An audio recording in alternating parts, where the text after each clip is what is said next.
ಎಲ್ರಿಗೂ ನಮಸ್ತೆ. ನಾನು ನಿಮ್ಮ ಸತೀಶ್ HR. ಸ್ನೇಹಿತರೆ, ತುಂಬ ಜನ ಸ್ನೇಹಿತರು ವಿದ್ಯಾಪ್ರವೇಶಕ್ಕೆ ಸಂಬಂಧಪಟ್ಟಂಥ ಒಂದು ಮಾಹಿತಿಯನ್ನು ಕೇಳಿರ್ತೀರ. ತಮಗೆಲ್ಲರೂ ಕೂಡ ಗೊತ್ತಿದೆ, ಈಗಾಗಲೇ ವಿದ್ಯಾಪ್ರವೇಶವನ್ನು ತಾವೆಲ್ಲರೂ ಕೂಡ ಕಳೆದ 2-3 ವರ್ಷಗಳಿಂದ ನಿರ್ವಹಣೆಯನ್ನು ಮಾಡಿಕೊಂಡು ಬಂದಿದ್ದೀರಿ. ವಿದ್ಯಾಪ್ರವೇಶದ ಚಟುವಟಿಕೆಗಳನ್ನು ಭಾಳಷ್ಟು ಸರಳವಾಗಿ ಇಲಾಖೆ ಈಗಾಗಲೇ ಪರಿಚಯವನ್ನು ಮಾಡಿಕೊಟ್ಟಿದೆ. ಇದು 1ನೇ ತರಗತಿ ವಿದ್ಯಾರ್ಥಿಗಳಿಗೆ ಆರಂಭದ ತಿಂಗಳು ನಡೀತಕ್ಕಂಥ ಒಂದು ಕೋರ್ಸ್ ಆಗಿದೆ ಅಂತಕ್ಕಂಥದ್ದನ್ನು ನಾವು ಭಾವಿಸ್ಕೋಬೇಕಾಗುತ್ತೆ. ಸೊ ಇಲ್ಲಿ ಏನು ಅವಧಿಗಳನ್ನು ನಿರ್ವಹಣೆಯನ್ನು ಮಾಡೋದಕ್ಕೆ ವಿದ್ಯಾಪ್ರವೇಶದ ಸಪ್ರೇಟ್ ವೇಳಾಪಟ್ಟಿಯನ್ನು ಈಗಾಗಲೇ ಶೈಕ್ಷಣಿಕ ಮಾರ್ಗದರ್ಶಿಯಲ್ಲಿ ನೀಡಲಾಗಿದೆ. ಮತ್ತು ಬೇರೆ ಬೇರೆ ವೆಬ್ಸೈಟ್ ಮೂಲಕ ಮತ್ತು ಇಲಾಖೆಯ ವೆಬ್ಸೈಟ್ಗಳಲ್ಲಿ ಇದರ ಮಾಹಿತಿ ತಮಗೆ ಸಿಗ್ತಾ ಇದೆ. ಸೊ ಪ್ರತಿ ದಿನ 1ನೇ ತರಗತಿ ವಿದ್ಯಾರ್ಥಿಗಳಿಗೆ ಈ ಒಂದು ವಿದ್ಯಾಪ್ರವೇಶದ ಚಟುವಟಿಕೆಗಳನ್ನು ಅವಧಿವಾರು ನಿರ್ವಹಣೆಯನ್ನು ಮಾಡ್ತಾ ಹೋಗಬೇಕಾಗುತ್ತೆ.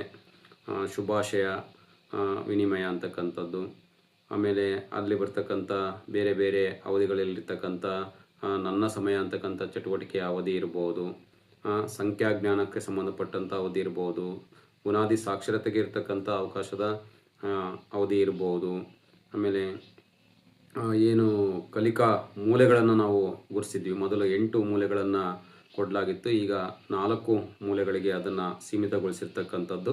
ನನ್ನ ಸಮಯ ಅಂತಕ್ಕಂಥ ಒಂದು ಅವಧಿಯಲ್ಲಿ ಆ ಒಂದು 4 ಲರ್ನಿಂಗ್ ಕಾರ್ನರ್ಸ್ಗಳನ್ನ ಮಗು ಬಳಸ್ಕೊಳ್ತಾ ಹೋಗಬೇಕಾಗುತ್ತೆ. ಆಮೇಲೆ ಹೊರಾಂಗಣ ಚಟುವಟಿಕೆ ಅಂತಕ್ಕಂಥದ್ದು, ಆಮೇಲೆ ಕಥಾ ಅಂದರ ಅಂತಕ್ಕಂಥ ಚಟುವಟಿಕೆ, ಕೊನೆಯಲ್ಲಿ ಮತ್ತೆ ಸಿಗೋಣ ಅಂತಕ್ಕಂಥ ಒಂದು ಅವಧಿ ಕೂಡ ಇರತಕ್ಕಂಥದ್ದನ್ನು ತಾವು ನೋಡ್ಬೋದು. ಒಮ್ಮೆ ರಿಕ್ಯಾಪ್ಚುಲೇಷನನ್ನು ಮಾಡ್ಕೊಳ್ಳಿ, ವಿದ್ಯಾಪ್ರವೇಶದ ಅವಧಿಗಳು ಯಾವ್ಯಾವಿದ್ದಾವೆ ಅಂತಕ್ಕಂಥದ್ದು. ಜೂನ್ 1ರಿಂದ ವಿದ್ಯಾಪ್ರವೇಶದ ಅವಧಿ ಪ್ರಾರಂಭ ಆಗಿದೆ ಚಟುವಟಿಕೆಗಳು. ಒಂದು ವೇಳೆ ಮಧ್ಯದಲ್ಲಿ ಬಂದರೆ ಈ ಮಗು ಏನು ಮಾಡಬೇಕು, ಮಧ್ಯದಲ್ಲಿ ಬಂದರೆ ಆ ಮಗುವಿನ ಒಂದು ಆಟಿಟ್ಯೂಡು ಮತ್ತು ಸಾಮರ್ಥ್ಯವನ್ನು ನೋಡಿಕೊಂಡು ತಾವು ವಿದ್ಯಾಪ್ರವೇಶದ ಚಟುವಟಿಕೆಯಲ್ಲಿ ಆ ಮಗುವನ್ನು ತೊಡಗಿಸ್ಕೊಳ್ಬೇಕಾಗುತ್ತೆ. ಮತ್ತು ವಾರದ ಮೌಲ್ಯಮಾಪನವೂ ಕೂಡ ಇದರಲ್ಲಿ ಇರ್ತಕ್ಕಂಥದ್ದನ್ನು ತಾವು ನೋಡ್ಬೋದು. ಪ್ರತಿಬಿಂಬ ಅಂತಕ್ಕಂಥದ್ದು, ನನ್ನ ಸಾಧನೆ ಅಂತಕ್ಕಂಥ ಒಂದು ಅಂತಿಮ ಮೌಲ್ಯಮಾಪನದ ಚಟುವಟಿಕೆ ಹಾಳೆಗಳನ್ನು ದಾಖಲೆಗಾಗಿ ನಿರ್ವಹಣೆಯನ್ನು ಮಾಡಬೇಕಾಗುತ್ತೆ ಅಂತಕ್ಕಂಥದ್ದು. ಒಬ್ಬ ಏನು ವಿದ್ಯಾಪ್ರವೇಶದ ಚಟುವಟಿಕೆಯನ್ನು ನಿರ್ವಹಣೆಯನ್ನು ಮಾಡ್ತಿರ್ತಕ್ಕಂಥ ಶಿಕ್ಷಕರು ಮೊದಲು ವಿದ್ಯಾಪ್ರವೇಶದ ಒಂದು ಏನು ವೇಳಾಪಟ್ಟಿ ಇದೆ ಅದನ್ನು ಸಂಗ್ರಹಿಸಿ ಇಟ್ಕೋಬೇಕಾಗುತ್ತೆ. ಎರಡನೇದು, ವಿದ್ಯಾಪ್ರವೇಶದ ಚಟುವಟಿಕೆಗಳ ನಿರ್ವಹಣೆಯ ಕೈಪಿಡಿಯನ್ನು ಕೂಡ ಇಲಾಖೆ ಸರಬರಾಜು ಮಾಡಿದೆ, ಅಥವಾ ವೆಬ್ಸೈಟಲ್ಲಿ ಅದರ PDF ಪ್ರತಿಗಳು ಸಿಗುತ್ತೆ, ಅದನ್ನು ಸಂಗ್ರಹವನ್ನು ಮಾಡಿ ಇಟ್ಕೋಬೇಕಾಗುತ್ತೆ. ವಿದ್ಯಾಪ್ರವೇಶಕ್ಕೆ ಸಂಬಂಧಪಟ್ಟಂಥ ಲರ್ನಿಂಗ್ ಮೆಟೀರಿಯಲ್ಸನ್ನು 1ನೇ ತರಗತಿ ಕೋಣೆಯಲ್ಲಿ ಸಂಗ್ರಹವನ್ನು ಮಾಡಿ ಇಡಬೇಕಾಗುತ್ತೆ. ಜೊತೆಗೆ ನಾನು ಹೇಳಿದ್ನಲ್ಲಪ್ಪ, ವಾರದ ಒಂದು ಮೌಲ್ಯಮಾಪನ ಮತ್ತು ಅಂತಿಮ ಮೌಲ್ಯಮಾಪನ, ಸಮಗ್ರ ಮೌಲ್ಯಮಾಪನ, ನನ್ನ ಸಾಧನೆ ಇಂಥ ಒಂದು ಲರ್ನಿಂಗ್ ಔಟ್ಕಮ್ಸ್ನ ಅಥವಾ ಲರ್ನಿಂಗ್ ಇವ್ಯಾಲ್ಯೂಯೇಷನ್ನ, ಲರ್ನಿಂಗ್ ಅಸೆಸ್ಮೆಂಟ್ಸ್ನ ದಾಖಲೆಗಳಿಂದ ಅವೆಲ್ಲವೂ ಕೂಡ ವಿದ್ಯಾಪ್ರವೇಶಕ್ಕೆ ಸಂಬಂಧಪಟ್ಟಂಥ ದಾಖಲೆಗಳನ್ನು 1ನೇ ತರಗತಿ ಮಗುವಿನ ಕೃತಿ ಸಂಪುಟ ಏನಿದೆ ಆ ಕೃತಿ ಸಂಪುಟದಲ್ಲಿ ತಾವೆಲ್ಲರೂ ಕೂಡ ನಿರ್ವಹಣೆಯನ್ನು ಮಾಡ್ತಾ ಹೋಗಬೇಕಾಗುತ್ತೆ ಅಂತಕ್ಕಂಥದ್ದು. ಮತ್ತು ಪ್ರತಿ ವಾರ ಏನನ್ನು ಮಾಡಬೇಕು ಅವಧಿವಾರ ಅಂತಕ್ಕಂಥದ್ದು ಕೂಡ ಚಟುವಟಿಕೆಗಳನ್ನು ಕೊಡಲಾಗಿದೆ, ಅದನ್ನು ಗಮನಿಸಿದರೆ ಸಾಕು, ತಾವು ನಿರ್ವಹಣೆಯನ್ನು ಮಾಡ್ಕೊಂಡು ಹೋಗ್ಬೋದಾಗಿರುತ್ತೆ.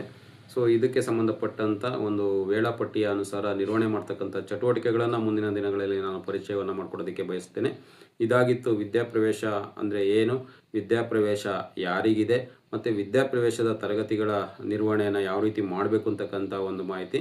ಮುಂದಿನ ದಿನಗಳಲ್ಲಿ ಇದಕ್ಕೆ ಸಂಬಂಧಪಟ್ಟಂಥ ಹೆಚ್ಚಿನ ಮಾಹಿತಿಯನ್ನು ತಮ್ಮೊಟ್ಟಿಗೆ ಹಂಚಿಕೊಳ್ಳೋದಕ್ಕೆ ಬಯಸ್ತೇನೆ. ಇದು ನಿಮ್ಮ ಸೃಷ್ಟಿ ಸಿಂಚನ ಯೂಟ್ಯೂಬ್ ಚಾನಲ್.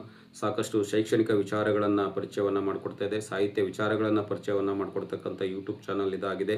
ಇಲಾಖೆಯ ಸುತ್ತಳೆಗಳನ್ನು ಪರಿಚಯವನ್ನು ಮಾಡಿಕೊಡ್ತಕ್ಕಂಥ ಯೂಟ್ಯೂಬ್ ಚಾನಲ್ ಇದಾಗಿದೆ ಅಂತಕ್ಕಂಥ ಒಂದು ಮಾಹಿತಿಯನ್ನು ಹಂಚ್ಕೊಳ್ತಾ, ಇನ್ನೂ ಯಾರು ಸಬ್ಸ್ಕ್ರೈಬ್ ಆಗಿಲ್ಲ ಸಬ್ಸ್ಕ್ರೈಬ್ ಆಗಿ ನಿಮ್ಮ ಚಾನಲನ್ನು ಪ್ರೋತ್ಸಾಹಿಸಿ ಅಂತಕ್ಕಂಥ ಮಾತುಗಳನ್ನ ವ್ಯಕ್ತಪಡಿಸ್ತಾ ವಿಡಿಯೋವನ್ನು ವೀಕ್ಷಣೆಯನ್ನು ಮಾಡೋದಕ್ಕಾಗಿ ಧನ್ಯವಾದಗಳನ್ನ ತಿಳಿಸ್ತೀನಿ. ಎಲ್ಲರೂ ಕೂಡ ನಮಸ್ತೆ, ಧನ್ಯವಾದಗಳು.